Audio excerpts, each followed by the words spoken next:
Two minds, two hearts, we break through the fence, unpacking the thoughts that don't make much sense. Psychology's the vibe, let your worries dispense. We're diving in deep, this is Two Cents. Hi guys, welcome and welcome back to my YouTube channel. And today we are going to discuss how to support a loved one with anxiety or depression. Supporting someone with anxiety or depression, it can be overwhelming, but small intentional actions can make a big difference. These conditions are complex and often involve a mix of emotional, physical, and psychological challenges. Your role isn't to fix them because you can't fix them, but to be a steady, understanding presence. So here's how you do it. Number one, provide validation when they express how they're feeling. When a loved one opens up to you about how they're struggling, resist the urge to downplay or dismiss their emotions, even if it may seem irrational to you. Validation isn't about you agreeing with every thought they have. It means acknowledging their experience as real to them. Saying things like, I can see why this is tough for you, or it sounds exhausting to feel that way. This shows that you are taking them seriously, which can ease the isolation they might be feeling. The next one is encourage open communication. Create a safe space free of judgment. People with anxiety or depression might hesitate to share because they fear that they're being judged or misunderstood. Make it clear through your words and action that they can talk to you without worrying about criticism. Keep your tone calm and your body language open. For example, don't cross your arms or interrupt. Ask gently, open ended questions like, how are you holding up today? Rather than pushing them for details that they're not ready to give up yet. The goal is to build trust so that they can feel safe when they're honest and when they're ready. The next one is be willing to listen to them. Listening is just more. It's more than just hearing words. It's giving them your full attention without jumping into solve without jumping in to solve things. Put down your phone, make eye contact, and let them speak at their own pace. Sometimes they might even repeat themselves or ramble, and that's okay. They're just processing out loud. Nodding and saying, I'm here, keep going, can encourage them to continue. Resist feeling silences with your own thoughts. Those quiet moments can be where they feel the most hard. The next one is learn how to spot the signs of depression. Depression doesn't always look like sadness. It can show up as irritability, withdrawing from activities they once loved to do, changes in sleep or appetite, or even physical complaints like headaches. Anxiety might also appear as restlessness, excessive worrying, or avoiding situations that seem harmless to you. Pay attention to the patterns.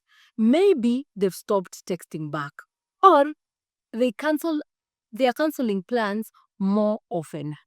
Knowing these signs might help you check in without waiting for them to say I'm not okay, because they might not.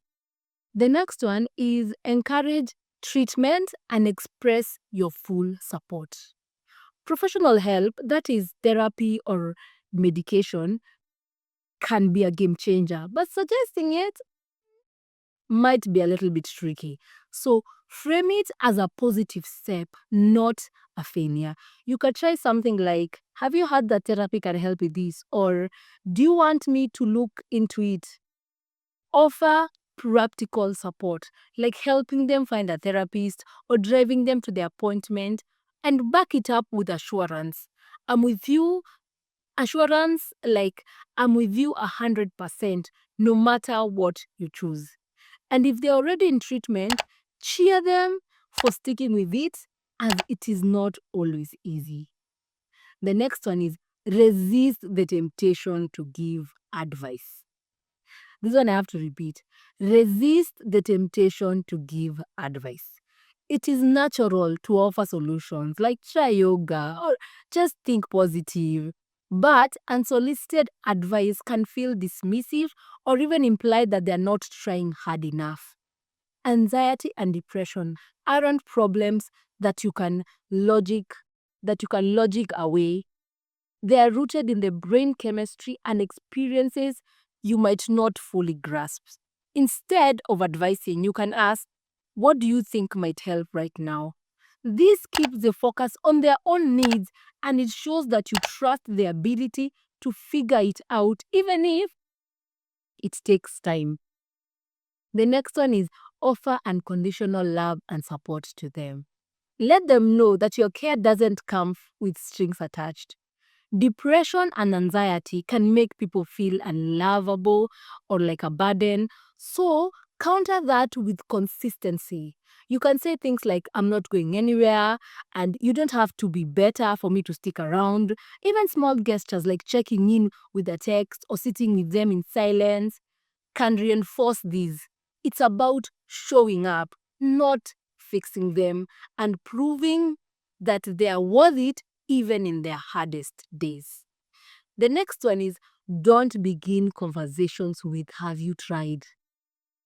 Starting with have you tried can sound like you're diagnosing or doubting their efforts. It puts them on the defensive, especially if they've already exhausted the options you are suggesting. Instead, lead with curiosity or concern. How has it been lately? Or have been thinking about you. What's on your mind? This opens the door without making them feel judged or pressured to justify themselves. The next one is help create a low stress environment. Stress can amplify anxiety and depression. So think about ways to lighten their load. Offer to handle a task they are dreading, like grocery shopping or making a phone call, or keep the plans simple, like watching a movie instead of going out. Don't take over their life, though. Ask what they'd find helpful first. A calm and predictable space, free from loud arguments or sudden demands, can give them the room to breathe and recharge. Supporting someone with anxiety and depression is a balancing act. You're not their therapist or their cure, but you can be a steady anchor. Be patient.